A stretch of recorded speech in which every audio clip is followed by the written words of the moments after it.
আল্লাহ পাক রব্বুল আলামিন প্রত্যেক মখলুককে বানানোর সময় ওই মখলুকের সিনার মধ্যে আল্লাহ পাক এলেমের নূর দিয়ে দিয়েছে, শুধু মানুষ ছাড়া। মানুষকে আর জিনকে দেন নাই, বাকি সব মখলুককে দিছে। ডিম, মুরগির ডিম, এই ডিমের সিল্কের মধ্যে কোনো ছিদ্র আছে? আছে ছিদ্র? ওই যে ওনার মাথা সোজা করে দেন, এই যে বলা চোখের দিকে রাখতে, তাজা হয়ে শুনতে, কোন ছিদ্র আছে? ছিদ্র। এর মধ্যে যে বাচ্চা হয়, এ বাচ্চাকে অক্সিজেন কে দেয়? অক্সিজেন সরবরাহ কে করে? তার কোনো ছিদ্র লাগে অক্সিজেন দিতে? ছিদ্র লাগে। ওই বাচ্চাটা ওখান থেকে যখন ফুটে বের হয়, বের হওয়ার পরে ওই বাচ্চারে কোলে নিয়ে কে দুধ খাওয়ায়? ওরে আদার কে খাওয়াইয়া দেয়? ওরে কে বইলে দেয় যে এটা তোর খাদ্য, এটা অখাদ্য? ও বলে কি যে আমার কারো দরকার নাই। কেন?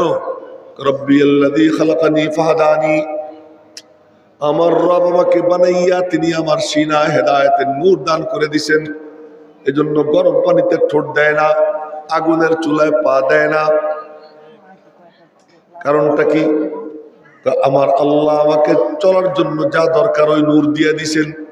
বকরির বাচ্চা জন্ম নেয়, জন্ম নেওয়ার পরে কেউ কাউকে জিজ্ঞাসা করে না, কাঁপতে কাঁপতে দাঁড়াইয়া সুন্দর মতো মায়ের স্তনে মুখ লাগায়।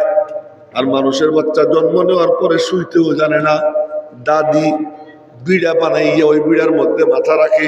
একটু যদি এদিক ওদিক হয়ে যায় তো মাথা একদিকে উঁচু একদিকে নিচে হয়ে যায়। কি খাবে তা সে জানে না, যা পায় তাই ধইরা চাটা মারে, জুতা পাইলে জুতা ধইরা চাটা মারে, নিজের মলমূত্র তাও ধইরা মুখের মধ্যে চাটতে আরম্ভ করে দেয়। মেরে মোহতারাম ভাইও, এই কাম এখানে যারা বসা কেউ করে নাই, বুকে হাত দিয়ে কেউ বলতে পারবে না। এত মূর্খ মানুষ। আল্লাহ পাক সমস্ত মখলুককে এলেম দিছেন, মানুষকে এলেম দেন নাই।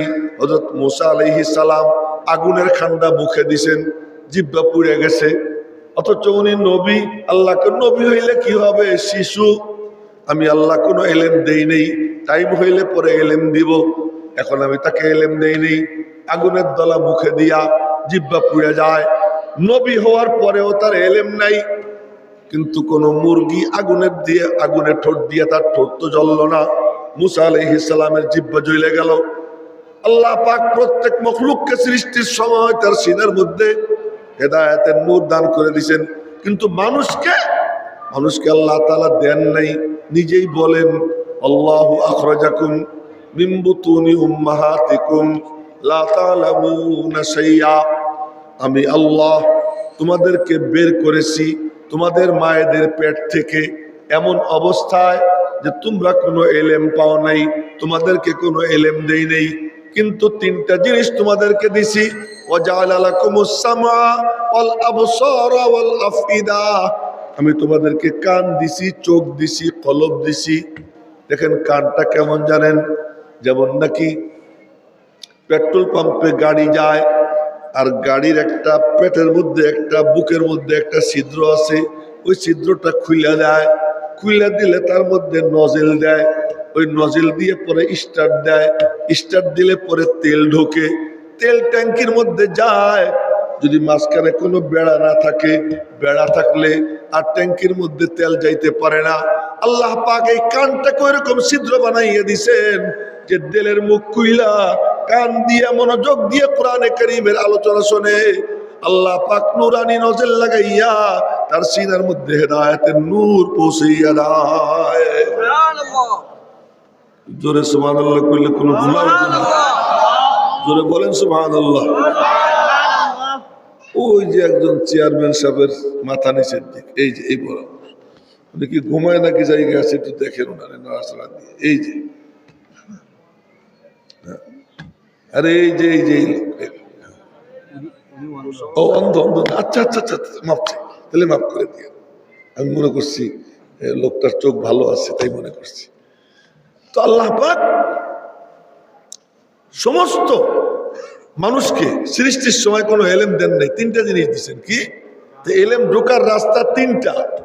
ওয়াজআলা লাকুমুস সামআ কান, ওয়াল আবসারা চোখ, ওয়াল আফইদা কলব, এই তিনটা দিছেন।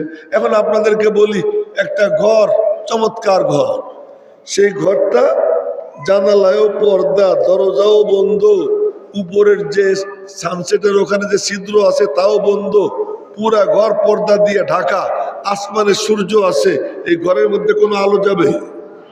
আলো যদি নিতে হয় একটু খোলো একটু যাবে, আর একটু খোলো আর একটু যাবে, আর একটু খোলো আর একটু যাবে, পুরোটা খুলে দাও, পুরা ঘর সূর্যের আলোতে ভরে যাবে।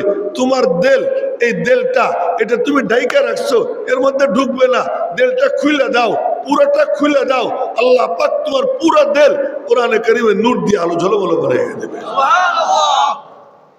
তা না হলে আবু জেহেলের কি বুদ্ধি কম ছিল?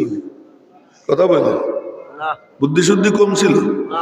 আবু জেহেলের নাম ছিল আবুল হেকাম, তার মানে হলো বুদ্ধিমানদের পিতা, বিচক্ষণ। এই বিচক্ষণ উপাধি ছিল তার। আল্লাহ পাকের পক্ষ থেকে তার নাম দেওয়া হয়েছে আবু জাহাল, মূর্খের পিতা। ও জ্ঞানের পিতা না, ও মূর্খের পিতা। কেন? ও যেটা বোঝার সেটা বোঝে নাই, যেটা শোনার ওইটা শোনে নাই, যেটা নেওয়ার ওইটা নেয় নাই। কেন নিতে পারে নাই? না নেওয়ার কারণটা কি? না নেওয়ার কারণ এইটাই, বলছে কি যে আমার দেলটা কুলুবুনা গুলফ, দেল গিলাপ দিয়ে ঢেকে রাখছে। কুলুবুনা ফি আকিন্না, দেল পর্দার মধ্যে ঢাকা। অফি আদানিনা ওয়াকর, কানের মধ্যে তুলা। অমিন বাইনিনা ওয়াবাইনিকা হিজাব, আমাদের মধ্যে আর তোমার মধ্যে বেড়া। ফামাল ইন্নানা আমিলুন, তুমি তোমার কথা বলে যাও, আমি আমার কাম করতেই থাকবো। আপনারাও যদি সিদ্ধান্ত নেন যে হুজুর যা বলার বলে যান, আমি আমার কাম করতেই থাকবো। আমার মাইয়া বেপর্দায় কলেজে যায়, যাবেই। আমার ঘরে টেলিভিশনে গান চলে, চলবেই। আমার ঘরে গান বাজনা চলে, চলতেই থাকবে। আমি টাকনুর নিচে কাপড় পরি, পরতেই থাকবো। আমি সুদি কারবার করি, করতেই থাকবো। আমার বিবি বেপর্দায় চলে, চলতেই থাকবে। আমার ঘরে বেনামাজি ঘুমাই থাকে, আমি ডাইকে উঠাইয়া তাকে নামাজের জন্য তালকিন করি না। এই আমল আমার চলতেই থাকবে। আমি নিজেরা বদলাবো না, তা আমি বদলাবো না, আমি সিদ্ধান্ত ওয়াজ শুনি, আমার লাভটা কি? ওয়াজ শুনতে আসলাম, যে সিদ্ধান্ত নিবে আমি আমারে বদলাবো, আল্লাহ তারে বদলাই দিবে। কেউ যদি বদলানোর সিদ্ধান্ত নেয়, আল্লাহ কত খুশি হয়। সুবহানাল্লাহ বলেন একবার, সুবহানাল্লাহ। আল্লাহ কত খুশি হয়। এবং যে বদলানোর সিদ্ধান্ত নেয়, আল্লাহ তারে কোন মাকামে নিয়ে যায়। নবীজি বসেছিলেন, নবীজিরে ঘিরে সাহাবীরা বসা। তো নবীজিরে ঘিরে যে সাহাবীরা বসা, আমার দিকে দেখেন, আমি তো এখানে বসা আছি আলাদা, আমারে দেখে চেনা যাইতেছে আমি আলাদা। কিন্তু নবীজি সাহাবীদেরকে নিয়ে যখন গোল হয়ে বসে থাকতেন, তখন কেউ নতুন কেউ এসে বুঝতে পারতো না কোনজন নবীজি কোনজন সাহাবী। বন্ধুর মতো বসে থাকতেন সাহাবীদেরকে নিয়ে। নবীজির সাথে উম্মতের সম্পর্ক 5 প্রকার। এক প্রকার সম্পর্ক, তিনি রসুল, সবাই তার উম্মতি। 2 ধরনের, দ্বিতীয় নম্বর সম্পর্ক, তিনি উস্তাদ, সবাই তার ছাত্রছাত্রী। 3 নম্বর সম্পর্ক, নবীজি পীর, সকলে তার মুরিদ। 4 নম্বর সম্পর্ক, নবীজি পিতা, সকলে তার সন্তান। এর প্রত্যেকটার দলিল কোরআন ও হাদিসে আছে। সময় দীর্ঘ হয়ে যাবে, তাই সেদিকে আমি যাচ্ছি না। দলিল দিয়ে বিস্তারিত আপনাদেরকে আমি বুঝাইতে পারবো যে নবীজি রসুল, এর তো দলিলের কোনো দরকার নাই। নবীজি উস্তাদ, এরও দলিলের কোনো দরকার নাই। কোরআনে কারিমে জায়গায় জায়গায় আল্লাহ পাক বলছেন, আমার দোস্তের দায়িত্ব তোমাদেরকে তিনি তালিম দিবেন। তিনি মুআল্লিম, তিনি উস্তাদ। এবং নবীজি যে পীর, এটাও কোরআনে কারিমে আল্লাহ বলছেন, ওয়ায়ুযাক্কিহিম, ওয়ায়ুযাক্কিহিম, তিনি কি করবেন? তোমাদের আত্মশুদ্ধি করবেন। আত্মশুদ্ধি করা পীরের কাজ। 4 নম্বর, তিনি পিতা। সহিহ হাদিস, নবীজি বলেন, আনা লাকুম বিমানজিলাতিল ওয়ালিদি লিওয়ালাদিকুম, আমি তোমাদের জন্য তেমন সন্তানের জন্য পিতা যেমন। 5 নম্বর সম্পর্ক, নবীজি সকলের বন্ধু। 5টা সম্পর্ক। এই জন্য নবীজি মাঝে মাঝে ঘুমাইছে যেত, পথে ঘাটে চলতেছেন বা মসজিদে বসে আছেন, কথাবার্তা বলতেছেন, 5 মিনিট ঘুমানো দরকার। তা কোনো সাহাবীরে বললেন, আয় আমি একটু ঘুমাবো। ওই সাহাবী বসে গেছে, তার রানে মাথা রেখে নবীজি ঘুমাই পড়ছে।